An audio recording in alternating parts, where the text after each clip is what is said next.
What's going on, y'all? You know it is. It's your boy, Big Tank. Ah. Hank, coming at you with another live stream. And Hank's wild about Herps. But you know what? There's somebody else that might be a little more wild about Herps than I am. I got Tish of Python Spawn, y'all. Yes. I really enjoy her videos and her passion for this here thing. Dominique, what's going on? Her passion for this here morph game.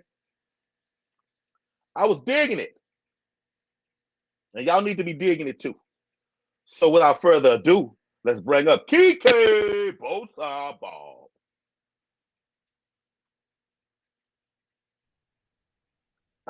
What's going on, Tish? Hey, how are you, Hank? Oh, I'm good. I'm good. Glad that you're here. Glad that you're here. Hey, there's not a lot of people. This is going to sound narcissistic. And for those people that know me in the fish fam, I'm actually a humble dude. But I'm going to say it. I'm going to put myself out there. And I'm not even going to lie, y'all. I'm capping because my boy Jeffrey Watts is in the chat right there. There's not too many people that get to sit down in front of me. And I don't even do YouTube for money or none of that. It's about quality. And you happen to be one of those people. I appreciate that. You don't know how much, ma'am, every time somebody tells me thank you, and yes, and I'm glad you asked me, and you telling me you want to be on my stream, and I don't mean want to be as in you knew who I was, nothing like that. I mean just from me asking and you accepting. See what I'm saying? That's people just don't understand. Yeah, I'll go to a little fish store and somebody say, "Hey, are you Big Tank Hank?" Yes. And this is my son, No Tank Joshua. But yes, for people to recognize me, that's cool. That's cool beyond belief. But still, every day, it's hard for me to believe that God allowed me to sit here and do this and be able to talk to, such good people that I find in these here animal hobbies. And again, thank you. Yeah, thank you for having me. No problem. I'm gonna let you introduce. Hey, thank you for your efforts, in protecting our country. And we got a day coming up for you. That day is worth more than barbecue and beer and all that the people is gonna do, but they forget, why these days exist. Respect and thank you very much. Thank you. I appreciate it. All right. Now tell the people if you see who me don't know looking you. down, it's because I'm watching it on my phone. So I'm like trying to look at the stuff here. Right, you're good. I see them rolling in. We're gonna go to chat and see who we got starting off early, and then I'm gonna let you tell them a little bit about yourself. Okay. Dominique LeBlue, where's Macho at?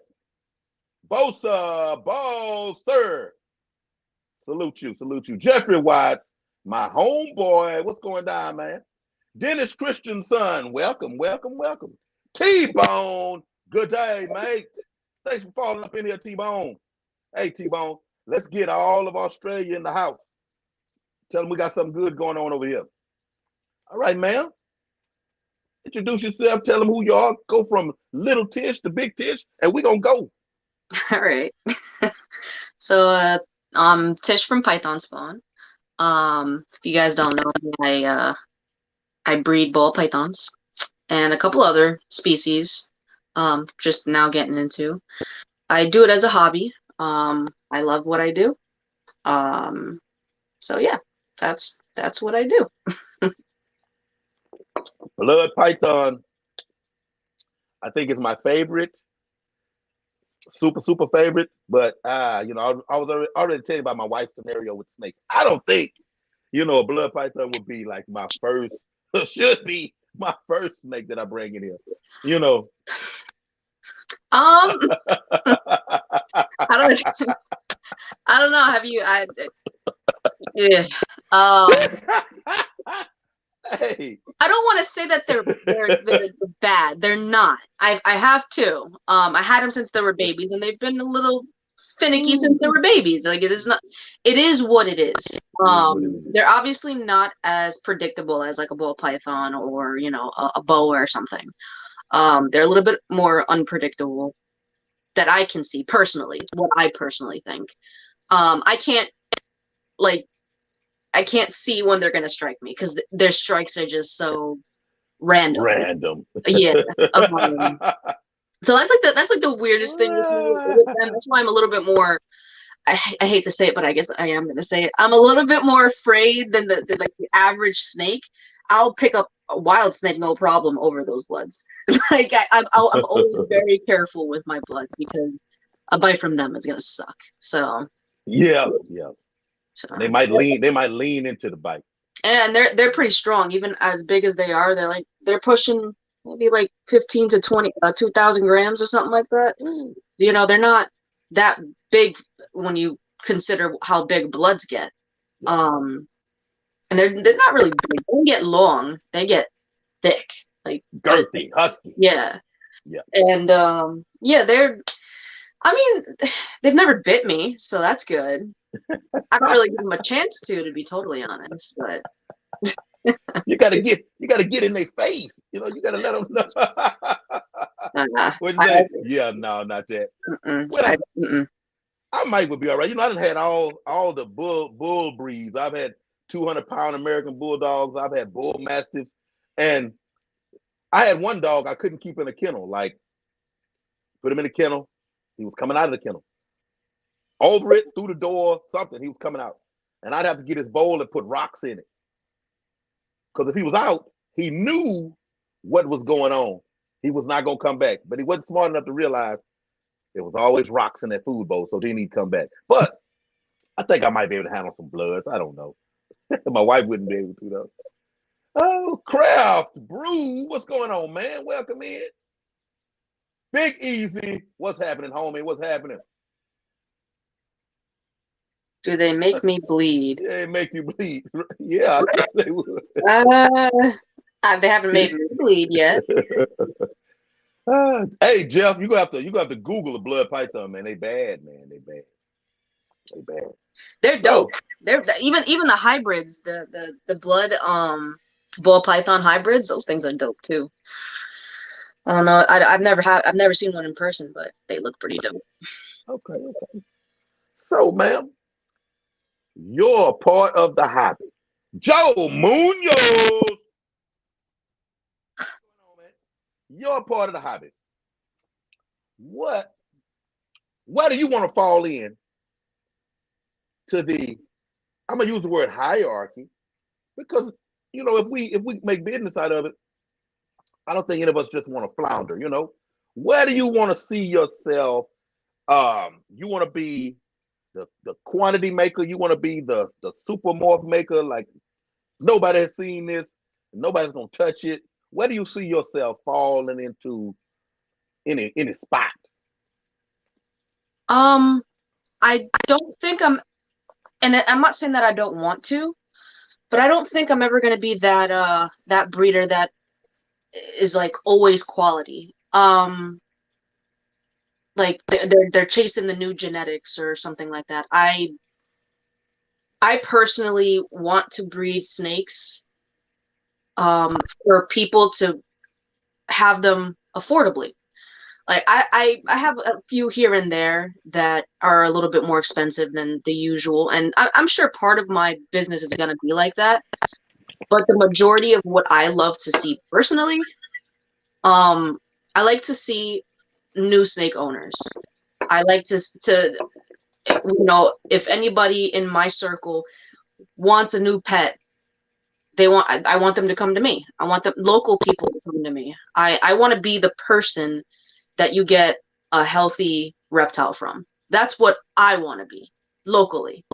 I'm not good with I guess people recognizing me or I don't think the fame would work for me. It's just not there for me. I'm a little bit of a recluse in that aspect. We talked a little bit about that on stage. I do what I can and I appear where I can. But my primary goal is to get to know other people, educate people, on the animal that they choose to have. And if I don't have the answers, I would like I want a community of people around me that I can also, send customers to as well. For that 7-year-old that wants a crested gecko, or the 14-year-old that wants a bearded dragon. I want to be able to have that connection with people. I want everybody to stop being afraid of reptiles and realize that these animals can be just as good as a dog or a cat. That's my primary goal. That's why I'm not huge with like a whole bunch of clutches. Like, I haven't pushed anybody this season. You guys can see for yourself. I have 3 clutches in the incubator right now. I've had 4 in total this year. I'm not pushing for that. Like, that was that was the first goal when you came in here. Yeah, I want to make money. But the more I'm around these animals and the more I fall in love with them, like, I don't know, it's just not important anymore. What I love more is when I show these animals, like, if there people come over to my house, the joy in their faces, the fear that turns into a desire to have them, which is why that is my saying. I've seen it so many times where little girls, little boys come up to me and they're terrified, and I show them, I'm like, you don't have to be terrified. And then I'll start with the tail, then I'll start with the body, and then they're wanting to hold my biggest snakes. That's what I want to see. I don't like the stereotypical, oh, I hate reptiles. I will kill all snakes. Every snake is a dead. Only good snake is a dead snake. I hate those. Yep. It annoys me, and I probably shouldn't say that, but it does. It does annoy me when people don't even give certain animals a chance, even down to rats. It's just, I don't see. They can make fantastic pets. Like, I don't see why people are so afraid of animals. It's just, I don't know. I want to be able to be a part of that. The reason why normal people are because we're the weirdos. Normal people are also not afraid of these animals. That's my primary goal, personally. Gotcha. And if I make a little extra money on the side, that's great. That's just a bonus. But well, then ironically, I told you the energy, how I, I have a tattoo right here. Well, I have 3 tattoos that's pit bulldogs, but I have one that says pit dog man. That's what people used to call me. My saying was, every backyard should have a pit bull in it. I gave away more dogs than I sold. Yes, I like everybody else. I was like, man, I'm gonna do this and I'm gonna sell. I'm gonna make all this money. Yeah, no, I was just like, hey, look, I got. You want one? You want one? fall in love with them and you want to share them. That's just what it is. Yeah, like, pit bulls are amazing. I have one myself, and they make great dogs. Mine had an issue when he was younger, which is why he's not really allowed to be around other dogs now. But if that incident didn't happen, he grew up in going to dog parks and with a whole bunch of animals, and now he got attacked when he was a year and a half old by a German Shepherd, and he hasn't been the same. But it's not his fault. So no, not at all. He is what he is, and I love him regardless. So yeah, he's good with me. He's good with my son. He's good with the other dog I have, and that's pretty much all that I care about. So gotcha. Most definitely. Garcia Aquatics, welcome in. Hey, Joe Munoz, I have a snake named after me already, thanks to Bob Kaler. Now, if you name your bearded dragon after me, hey, I'm on a roll. I'm on a roll. Everybody should name a pet after me. I ain't even tripping. Hank the Tank. That's cool. That's cool. But yeah, now the ball pythons. So, do you have all of your desired morphs in your presence, or is there any that you're looking for? No, definitely not. I want acid as one of the ones I want. I don't have lavender albino, even though in my opinion I actually like regular albino more. the stuff that JKR is putting out right now, when you mix with the darker morphs, I'm starting to like lavender albino a little bit more. Acid is a big one though. I definitely want acid at some point. I want more cypress. I like what cypress is doing right now, and a ton more ultramel. I do have that stuff, and I have one snake with cypress, but acid is one of the biggest ones that I want. And Lori. Acid and Lori. Those are the two that I don't have that I want. Lori, I haven't heard of that one yet. Yeah. Lori is he's one that I believe was produced from Brian Barczyk. Okay. Yeah. And he has like really pretty ones too. They're like the super lories, and there's like super lori leopards, and pretty cool. It's a cool morph. That's just one I want to incorporate into my collection for sure. Okay, good. PB Aquatics, welcome in the house. Welcome in. I have to let everybody know that PB is my twin. You know, my beard, I trim my beard down a little bit so we won't look so much alike. You know, he's just light-skinned, you know, and Hispanic and has hair. And well, you can use your imagination. He's still my brother. What's going on, man? Welcome in here, fella. Welcome in.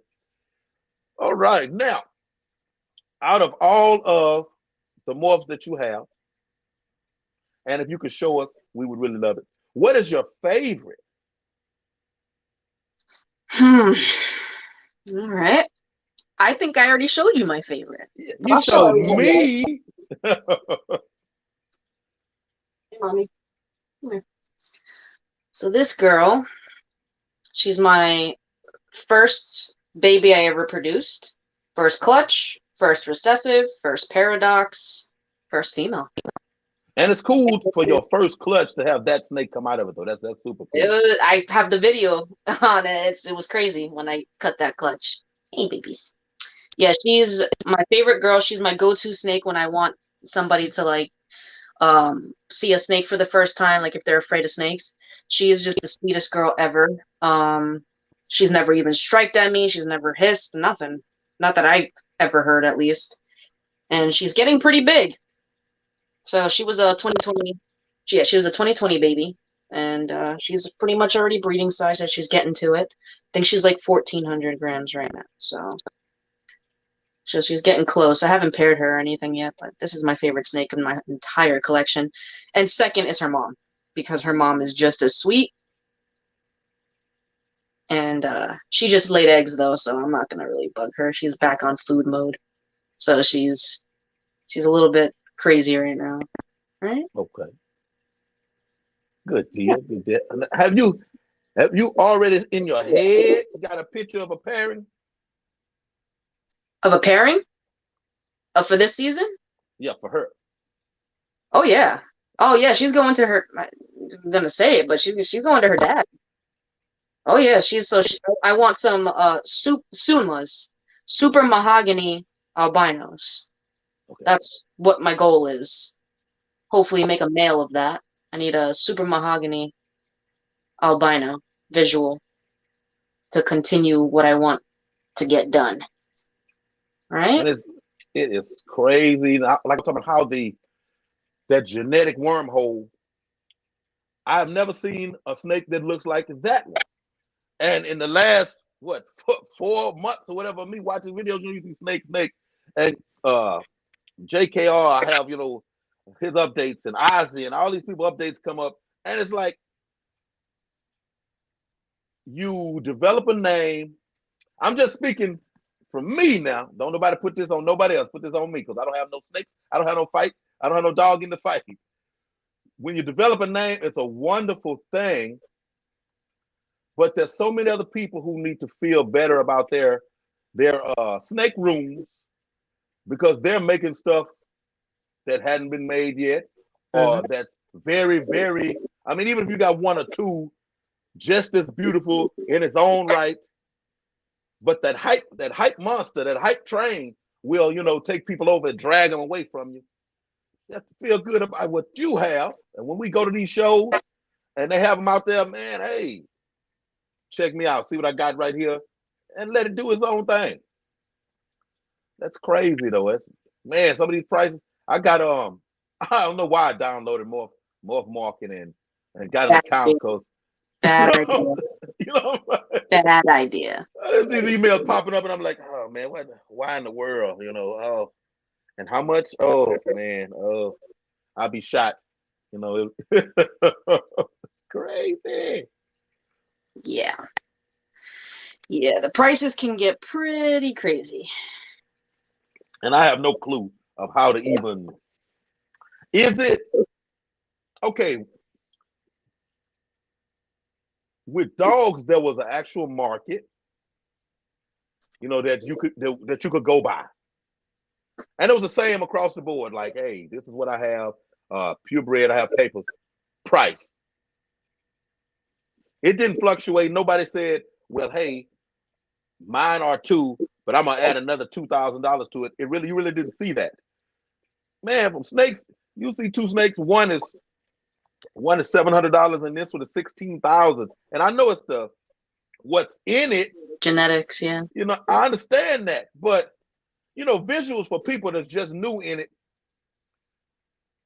It's just that it's visual. We see the snake, and I'm like, well, hey, I'll get that one over there. Why does this one cost this? It's disheartening. Yeah, have you been to like a show where you've seen them in person? No, how can I put it? I told somebody the other day. I said I want to go to my first one. I said, but how do you get past the first table? Especially the big ones. I'm like, how do I even see what else is there? Because if I You wait, walk up to you wait to go to the big breeders. You go to the smaller breeders first, see what you can actually afford, and then you can go and window shop at the big breeders. That's pretty much what I do. I just they're amazing, but it was the first time I ever saw a $30,000 snake in front of me and held it.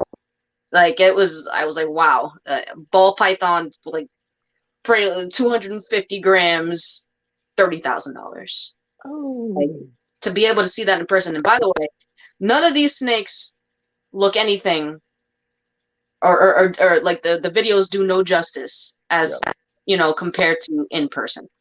Because when you see all these snakes that JKR is actually making, and Bob's Balls, and a whole bunch of other people, like, it's insane when you actually see it in person. It's like, yeah, that looked crazy on the internet. It looks even just looks not it doesn't even look real when it's in person. gotcha. The colors are just totally different. Yeah, they got me a couple of times on Instagram where you got these people that are making these fake snakes like the Mhm. okay. If they were still just having regulars and somebody was making, okay, you might not could get me. But since I have seen such crazy, live snakes, this guy had one that's wrapped around his hand, and I'm like, man, that is off the hook. I can't believe. Then I read a little bit. Oh, Mhm. okay, that's how we doing. That's how you gonna do Yeah, it. Just going. I mean they've gotten so good at it that you can't even tell the difference. Like, Oh, I mean, that's very creative for them. Like, it's amazing art, you know? yeah, it's crazy. It is off the hook though, for real. So have you um man, what the word I would look for? I don't want to say pedaled. Have you had any snakes to sell at a show or like displayed any? Yeah, I've been to 3 shows. I'm going to another one, I think in like 2 weeks. Funny enough, I don't have anything to sell really, but I'm going anyway. Because I sponsored, the show. So one of the Okay. minutes sponsored the show. So going to Rhode Island showed me snakes, and yeah, I've sold. I haven't done like really well at shows, but I have met so many people. It is so cool. I actually really love the shows. So I've done one in Pennsylvania. I've done one in Rhode Island, and I've done one locally here. And the one that was local to me was probably, it's funny because nobody recognized me from the one that was local. Like, nobody. But when I went to Rhode Island and when I went to Pennsylvania, there was people that were in line waiting to get in that knew me. I was like, huh. And when I went to like Arlington, it was a couple people that recognized me at the airport. I was like, talking to me? Like it was so weird.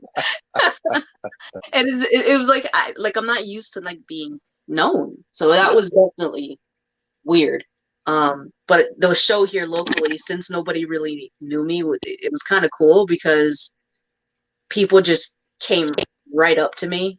I guess how I look. I don't know. I guess I'm welcoming in a way, and the kids just were drawn to me. And I also had my 5-year-old son with me, so he kind of drew people in too, just by like, holding snakes. But I was also right next to our local reptile store that they were vending as well, and I've known them since I was like 16. So, and then but the other side of me, I had a pretty big breeder as well, and he was bringing in a lot of people, but I just and he would bring people to me. I was like, I just want to hang out with the kids and the parents and just kind of talk snakes. And I think I sold like 6 or 7 snakes, but I had the lowest end snakes. I had $50 snakes, $60 snakes. You know, I think my most expensive snake that day was like $250, and I pretty much sold out on all the smaller snake, like the lower end snakes, and it made so many people happy. I love vending. Vending is awesome. It's an opportunity to give everybody, you know, their first pet in a decently affordable way.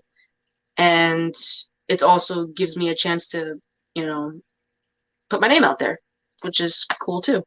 So I get to make new friends. So that's cool. Gotcha. Good deal. Good deal. I'm gonna ask the question we have in chat. Then I'm gonna ask my question. My question might take a while to answer. Okay. Garcia Aquatic says, "How long does it take to make a snake?" Wow. That's a very loaded question, honestly. So. I start usually. I've actually stopped having like a breeding season, but I start pairing my snakes, pretty much the day after Halloween. It's or sometimes I'll do it on Halloween. I've done Halloween twice. My third, I started the day after Halloween this year, so that's when you have to start pairing, and like the females will be eating a lot. I would say depending on the snake, because every snake is different. It can take to ovulate about 4 months, 3 months after you start pairing, and depends on where their follicle growth is. And I have an ultrasound machine that kind of shows me where their follicle growth is because it takes all the guessing out of it. And once they're like 20 millimeters, once they're about 20 millimeters, the follicles, you're pretty much doing your last locks, and that by the time that's done, then it'll have their pre-ovulation shed, and then they'll ovulate, and then which is about 30 days after that you'll have your pre-lay shed, and then 30 days after that you have eggs, and then 2 months after that you have baby snakes. It's a process. I would say 6 to 8 months, and they only breed once a year. You have some that go later, you have some that go sooner. But yeah, on average, 6 to 8 months. Okay. Ah, no, that just gave me another question. I don't want to forget the first question I had, but I'm gonna ask this question because we're here.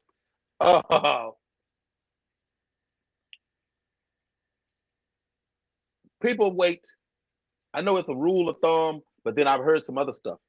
People wait for the 1,000 gram area, to breed their snakes. Mm-hmm. But then I've heard, hey, if a snake is ready to go and it's healthy and some people just let them go. Mm-hmm. I guess it's two questions. Mm-hmm. What do you do? Mm-hmm. No, I guess technically it's one question because the way you answer it will answer both questions. What do you do? So ideally, I do wait until 1,500 grams. There's a reason for it. My main concern, because I've had it happen to me before, is I'm afraid that a snake that is not ready to breed or shows no interest in breeding, I'm afraid that they're going to get egg bound if they do become gravid. And that's very stressful on the snakes, very stressful for me. So I try not to do anything under 1,500 grams. But that's not to say that I've never paired under 1,500 grams. I've never had a female go under 1,500 grams, but I've never. I have like if a female is having like a food strike, she's not wanting to eat.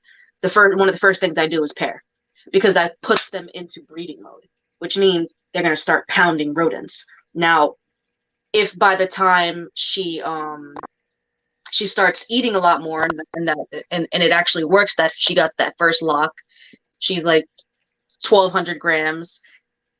I'm not gonna pair her again, and I have the ultrasound, like I said. I'm not gonna pair her again. That was just to get her to eat. If she ends up eating and it's successful, she's gonna start putting on that weight, and before you even know it, she's gonna be 1,500 grams. It's just at that point now her follicles are bigger. So if she hits that 1,500 gram by the time it's ready for, like, she's gotten to that weight, if she hits the 1,500 grams and she's in good health, she's eating, she's drinking, she's doing everything right, there's no issues, no respiratory issues or anything, any type of sickness, I will continue to go ahead and pair. But if she did not, I will stop completely, and I put there's a certain card that I won't. Where is it? There's a red tag like this. I don't even have one out because none of my females have done it this year. There's a red tag that's no pairing. She'll have off for the year. There's no reason to push that animal if you don't need to. There's really no reason for you to need to, because you'll see the difference. You'll see if she's interested, she'll do the bowl wrapping and then all of that, all of the classic signs. If you don't see her doing any of that, leave her alone. Just wait until the next season, and she'll definitely be putting on a lot of weight. But if she's not eating at all, no, absolutely not. That first time, I'll give her that lock just to see if she will lock, and just to make sure to see if she'll eat. Other than that, no. But have I had females that were like 1,400 grams, 1,350? Have they continued to pair? Yeah, I've done it. And that's because the female was ravenous. She would eat crazy, and she gained the weight so fast. So yeah, I've done it before, but I usually wait until 1,500 grams. It's only when the female just kind of get crazy that I'll go a little bit earlier. But it really depends on the snake. But I can say honestly that I've only done under 1,500 grams 3 times to get snakes to eat. Yeah. And this one, the one that just laid for me, was one of them. My double head albino pied. She just hit that 1,000-gram wall. And finally, when she started eating again, she had stopped. It was like 1,200-ish grams. I paired her one more time. Didn't pair her again. She started eating again. She slammed food. Then she stopped. Ultrasounded. She was gravid. Sometimes it just happens. It just takes one lock sometimes. And then sometimes it's quicker than other snakes. It's so weird. You just really don't have a timeline. Because I thought she was going to go before my albino, and my albino went like that, like really quick. And I didn't even expect her to go this year. I didn't check her follicles, nothing. I paired her one time, and that was it. It all depends on the snake. She's giving me a great clutch every season.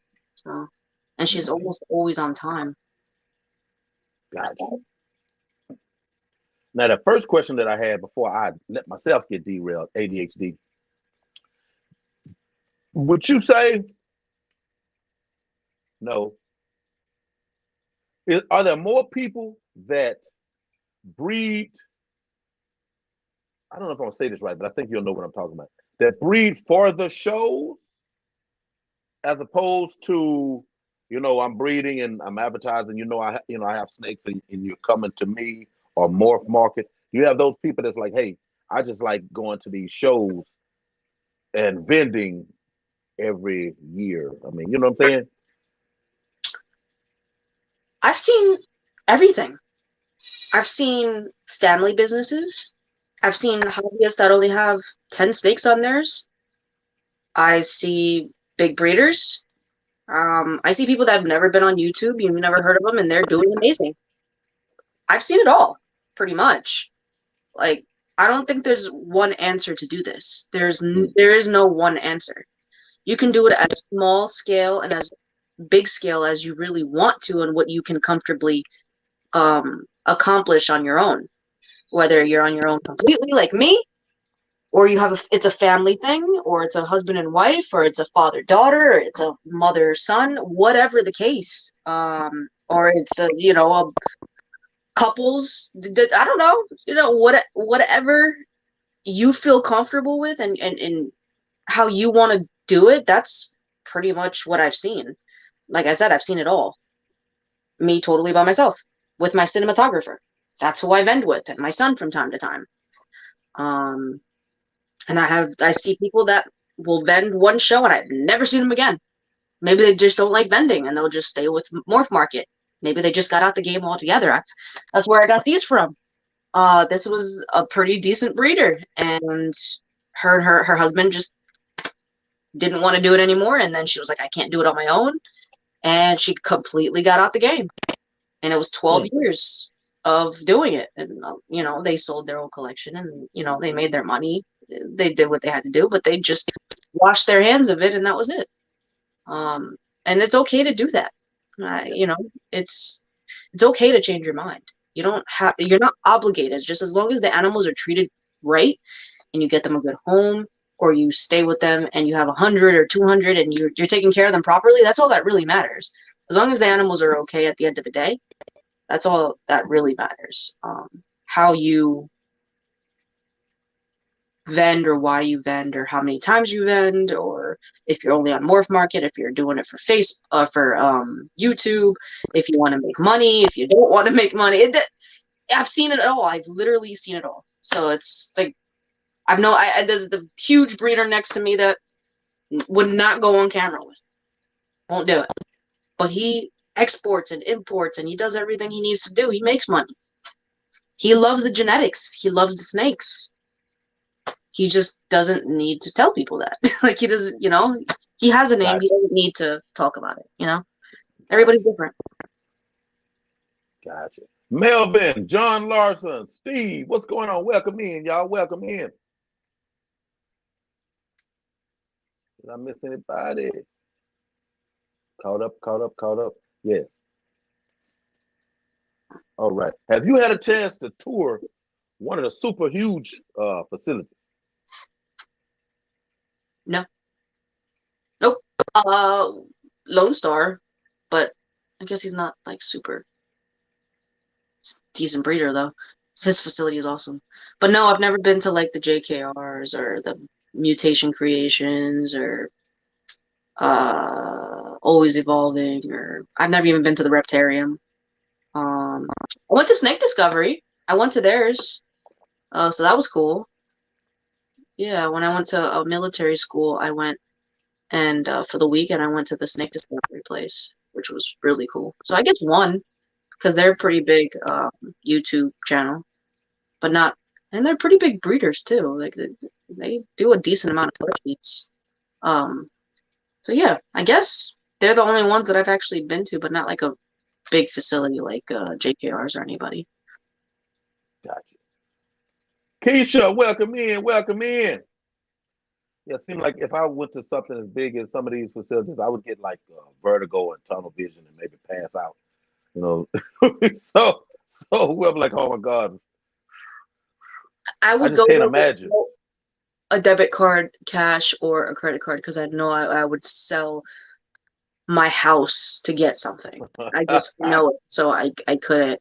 Like, I'm planning, fingers crossed, I'm planning on going to the Reptarium and to visit Billy at Mutation Creation in Canada this year. But it all depends, on funds. So right now, it's a guarantee that I'm going to Arlington. I've already got my plane ticket, so I am going to Arlington this year. But as for, I think Tinley too, because I already took off of work for Tinley, and I'm driving to Tinley. So yeah. I might need to try to go to Arlington. I'm speaking too soon. I done already missed so many days of work with this other stuff I'm dealing with. So don't let me put that in my head. Okay. Okay. I'm back on focus. Uh, what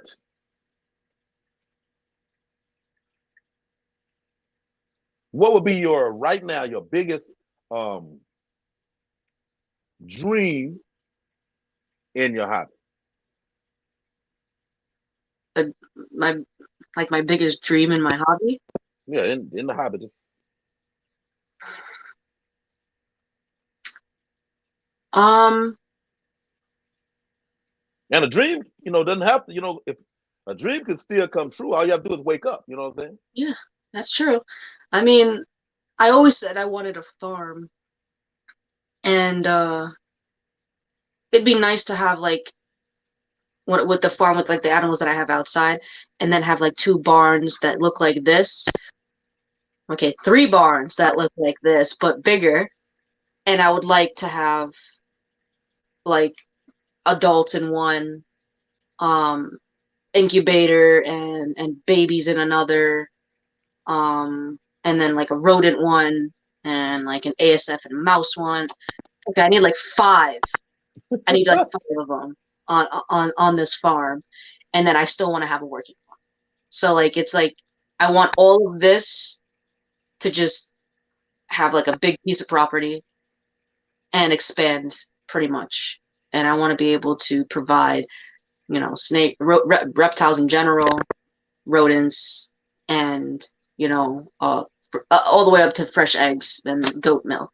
I just want everything all together. I love all animals, so I guess I want to work off the land. In other words, and I want to be completely self-sufficient. So like right now, I do the rodents. I want to be able to feed the reptiles from my own collection. So I just started to grow organic vegetables for them, so I don't have to go to the store all the time, and I have it here and it's fresher. Um, I would ideally like to at some point provide my own or like make my own rodent food because I feel like that's one of the biggest problems right now is trying to get a good cost for rodent food. So I'd like to have like a little business on like selling rodent food that's affordable for everybody so that anybody that is self-sufficient with the rodents for their reptile collection would be able to afford like a healthy food for their rodents to then feed to your snakes. So that's the goal. That's probably my 10-year goal is to get to that level. Get my farm and have everything clean, separate, organized in one area that I can be completely self-sufficient and be 100% to everything. That's what I want. But no, it's not going to be primarily this. This is a big part of my life, huge part of my life, but I am branching out. Eventually, which I haven't really told many people, the name is going to even change very soon. It's going to be Python Spawn Exotics because I don't want to put it just one type of snake because I love them all. And I don't know what I'm going to branch out into. But right now I am just doing pairs of different species, which is why I have a pair of bloods. I have a pair of the Peruvian milk snakes. I have a pair of the gopher snakes. I'm going to have a pair of the boas. I just have the boy right now because I want to get the perfect boa female. I just want to start small, see what I can handle. Oh, and the sand boas. See what I can handle, see what I like to breed. If I don't particularly like to breed that animal, like live birds, I'm not 100% okay with them. I lost snakes last season because of the live births. I'm not used to it. So there's a lot more that I still have to learn, and I have to experience for myself to see if I'm able to do it. Like, I don't think I would ever breed ducks or chickens because it's a lot of work and it's a very smelly process. But when I expand on the reptiles, I already know that. I'm comfortable with it. I just need to learn other species and how they work and their breeding schedules and brumation and so on and so forth. It's a lot of steps and it's going to take a lot of time So that's eventually what I want to get to. I don't want to be too big to where I can't handle it myself and with like a few of my close friends and family. I'd like to be able to sustain my close friends and family with what I'm doing. That's pretty much my goal. I don't need to be like a multi-millionaire. I just want to be able to do what I love, help the people around me, and that's it. Very cool. Very cool. Most definitely. Hey, Majestic Cichlids is in the house. So what are you feeding right now? Are you doing mice or are you doing ASF? I do all three. Okay. Norwegians, ASFs, mice. I breed all three. Gotcha. But I don't sustain my whole collection on what I breed. I do get from outside sources when I need to. Like right now, all the ones I have to my right, because it's feeding night. I pushed my night by 2 days, so because I've been busy at work. But yeah, those are all the rodents that I produced myself, and then I'm still gonna have to grab 20 for the adult females because I haven't had enough for the adult females. So I'm gonna need mediums for the 20 mediums. Yeah. So which ones do you prefer? Rats. Yeah, rats. There's a pros and cons to both. The pros to rats, they're not aggressive. They have a lot of babies. They're not as messy. Like they don't like they stink, but not like as much as mice, which is we'll get to that. They're obviously they get pretty big, so they could feed my entire collection on their whole life, you know, their life cycle. From all the except for a couple, which is why I have mice and ASFs. And then you have the ASFs that will feed the finicky eaters, but mine are not that mean. They also don't smell that bad, but the way they grow is very, very, very long. It's like, geez, the freaking rats have weens now, and you guys are still like barely have fur.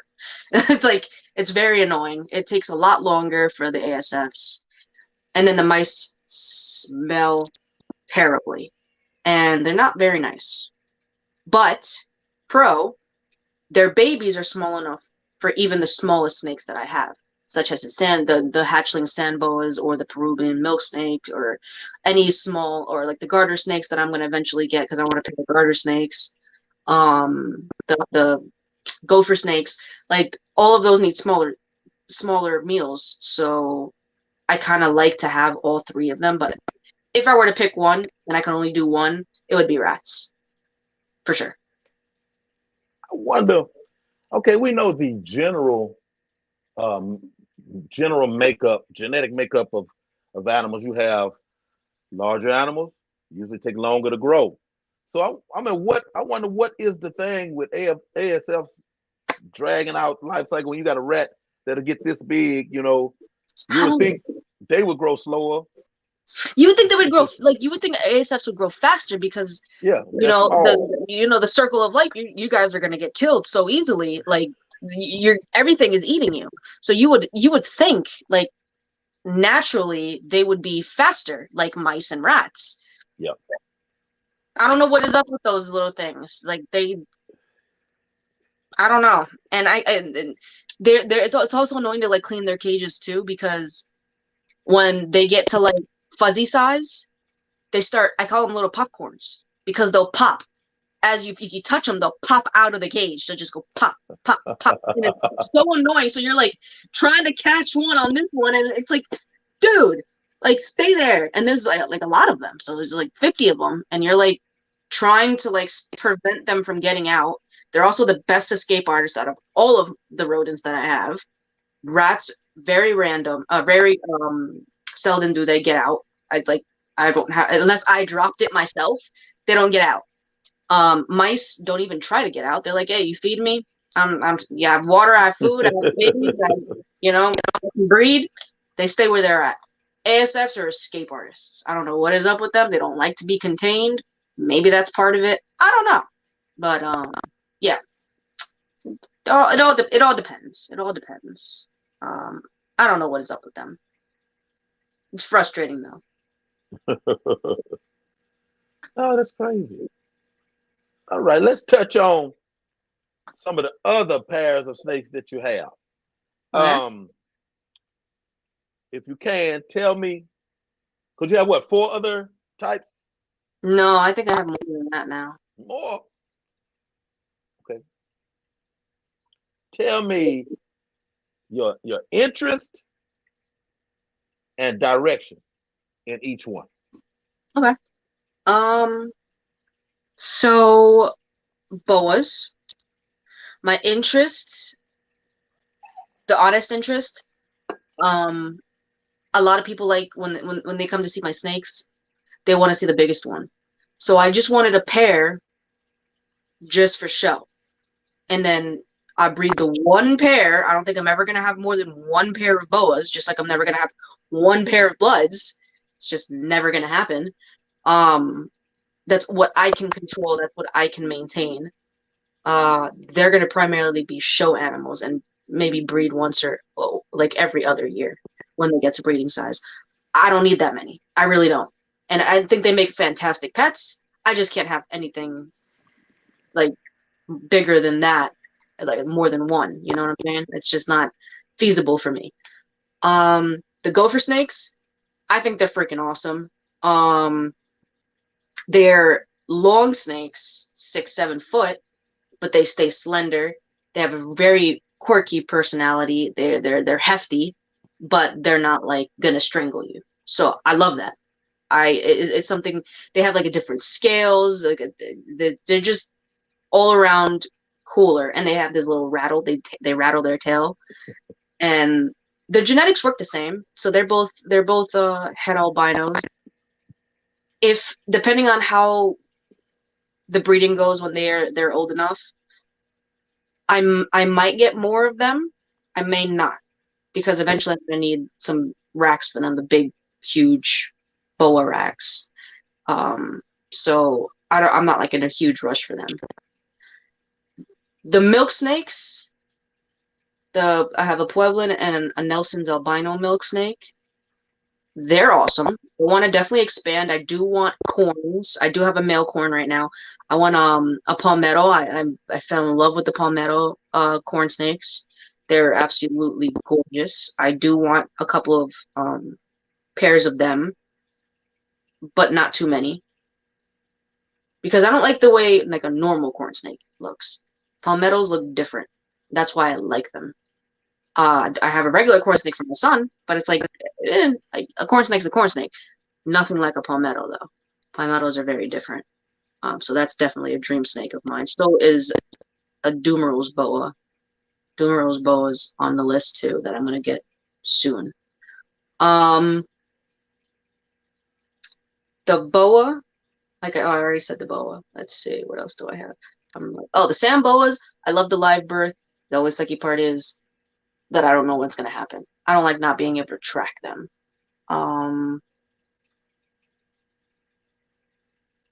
What else do I have? I think that's it. For species, I'm gonna go into the colubrids a lot more. And I'm only gonna have a certain amount of boas, including the Dumerals. So there should be 4 in total. I'm gonna get a pair of Dumerals and then the 2 regular boas, the 2 bloods, and then the gophers that are gonna be the biggest. Those are gonna be my big snakes.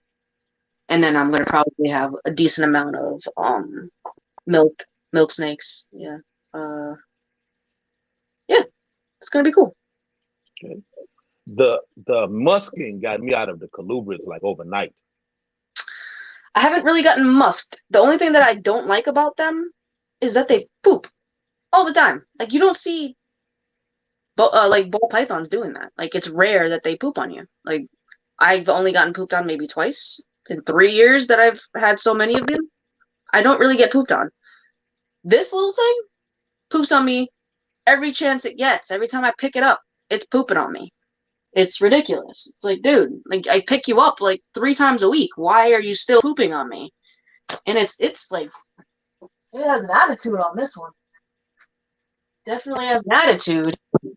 But it's like every time it's wiggly, it doesn't like to be bothered.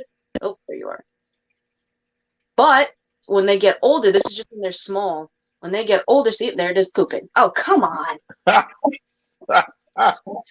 Like clockwork. But when it gets older, it's going to calm down. It's going to calm down. They always do. Okay. I saw the vent opening up. I'm like, oh, there we go. Let me put you back. I was say, I hope you're not just convincing yourself, oh, he's going to calm down. I don't know. Oh. They're weird little monkeys. Yeah, they're all weird. Inquiline, welcome. Yeah, I had what's it, a milk snake, black? Which one is black and white? The king snakes. Okay, I had king snake, and it was little, man. I could just go like by the cage. I mean, he wasn't even. I'm like, for real, dude. I don't even reach in there. I'm not a snake guy like that. Then I wasn't anyway. I'm like, I feed you. I don't even just harass you or nothing. You just get away from me. Oh, I was like, okay, how long have I had you? Okay, yeah. I think you're still within the return policy. I think they'll take you back. Hey, it's not for everybody. Definitely not for everybody. It's definitely not for everybody.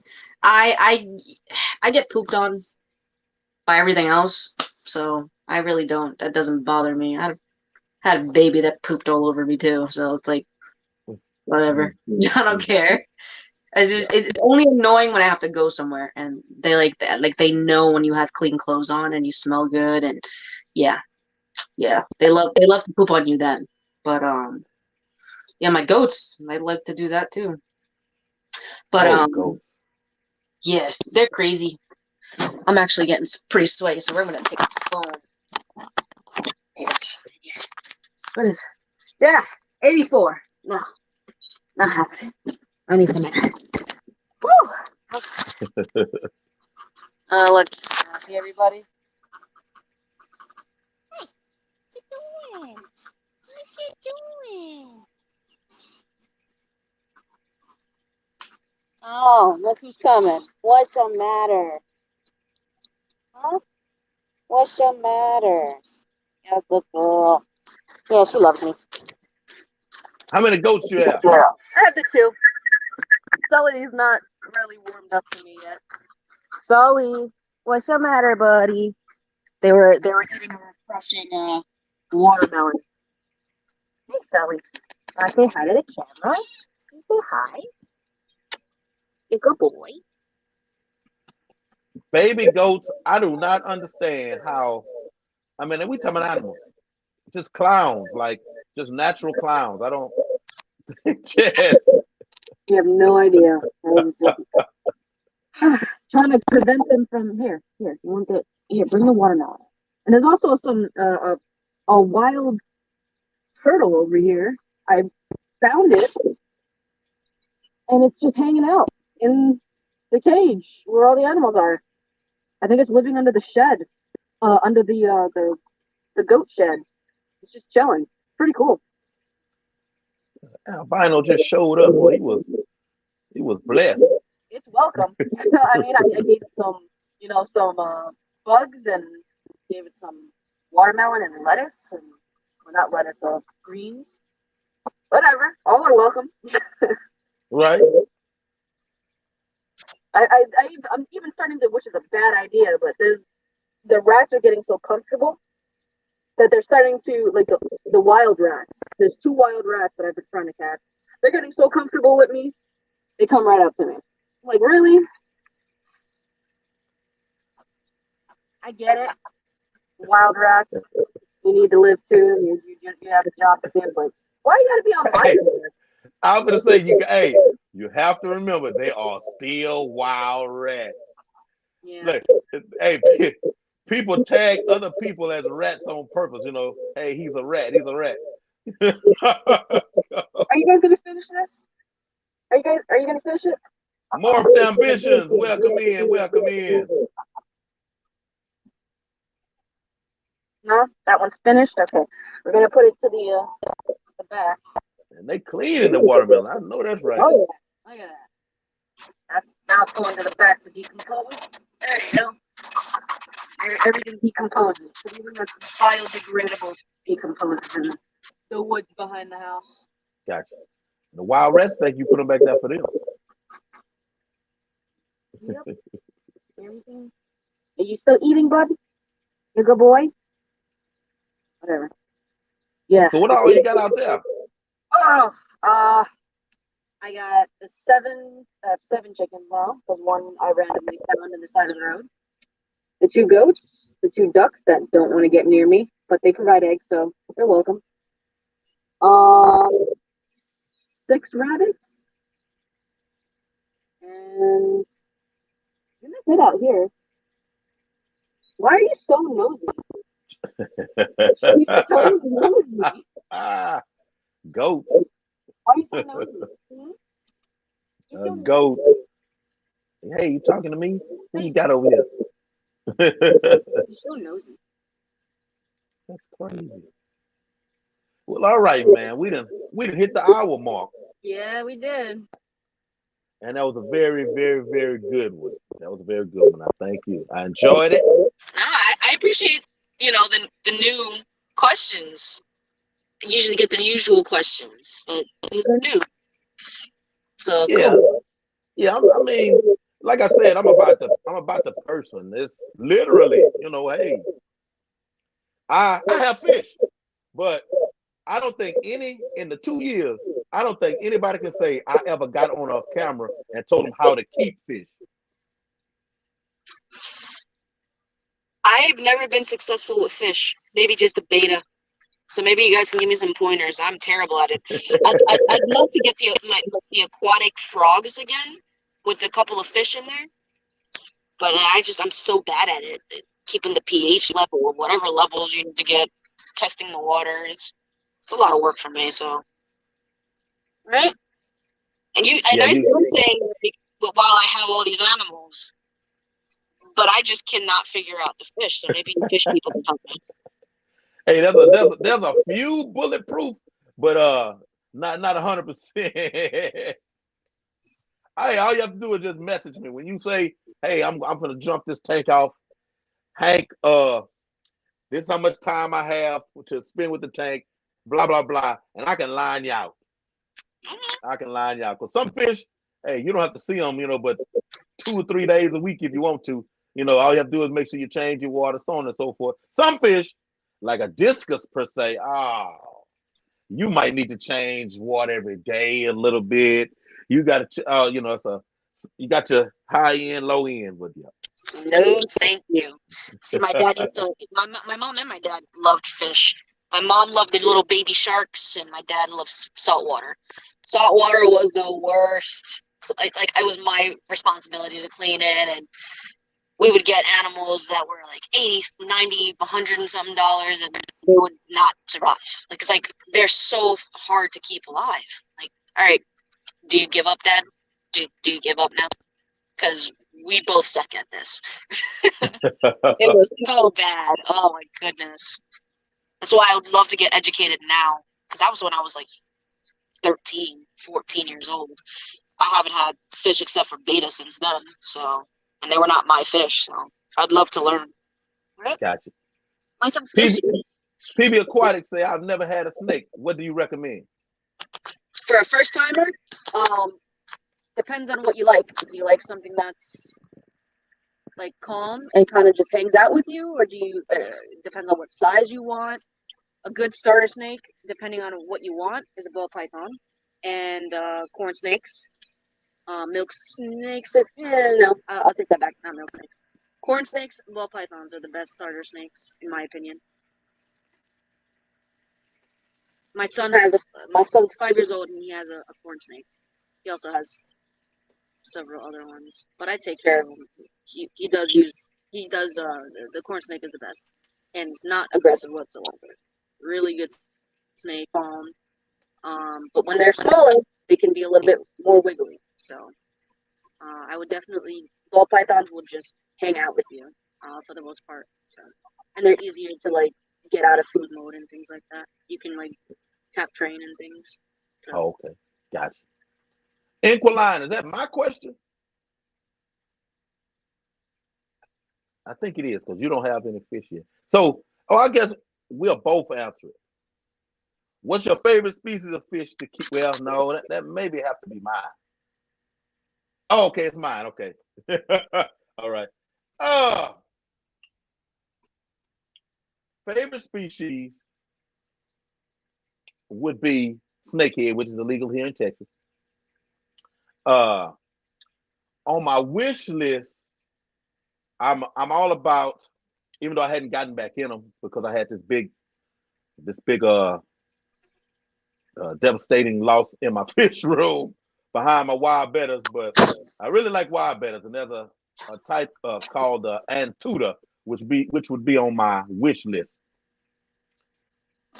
Most definitely.